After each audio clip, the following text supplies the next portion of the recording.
À peu près 90 fois dans la Bible, il est question de la colère de Dieu. Dieu serait-il donc colérique? Cela paraît assez surprenant pour un Dieu parfait. On s'imagine plutôt Dieu comme quelqu'un de bienfaisant, de doux et de calme. D'autant que lui-même nous demande de renoncer à la colère. Comment expliquer cela? Pour comprendre la colère de Dieu, il faut bien avoir en tête sa sainteté et sa justice. Si tu ne l'as pas encore fait, je t'invite à voir les vidéos que nous avons réalisées sur le sujet. Je mets les liens dans la description.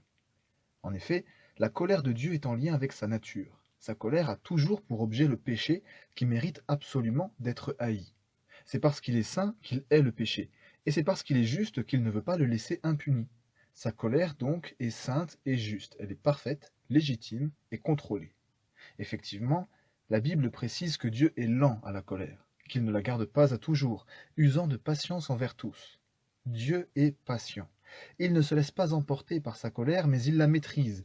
Il n'est pas un Dieu colérique, mais il garde sa colère, pourtant tout à fait légitime, nous l'avons vu, pour attendre que le plus grand nombre puisse se repentir et y échapper, parce qu'il est amour. Et parce qu'il est amour, il a envoyé son Fils Jésus pour qu'il subisse à notre place cette colère et qu'on puisse y échapper.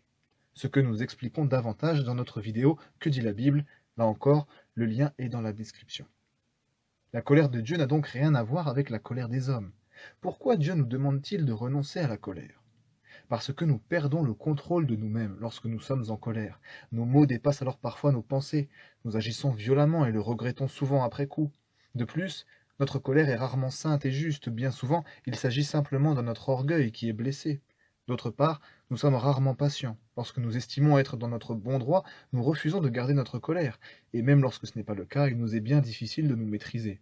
Nous nous laissons emporter par nos sentiments et sommes parfois incontrôlables. Enfin, à l'inverse de Dieu, nous sommes nous-mêmes pécheurs. Notre colère devrait donc d'abord se tourner contre nous-mêmes, mais c'est bien rarement le cas. Nous voyons bien le fossé qui nous sépare de Dieu. Essayons tout de même d'imaginer un Dieu dénué de toute colère. Ça pourrait être alors soit un Dieu gentil, certes, mais pas dans le sens d'un Dieu bon, non. Plutôt un Dieu naïf, un Dieu dont on pourrait se jouer. Ou bien ce serait un Dieu qui serait en fait quelque peu indifférent face au mal et au péché, et donc qui s'en accommoderait et ne s'indignerait jamais devant le mal. Ou bien enfin il s'agirait d'un Dieu sadique qui prendrait plaisir au mal et à la souffrance. Dans tous les cas, nous voyons bien qu'il ne s'agirait pas d'un Dieu saint, juste, bon, parfait et digne d'adoration.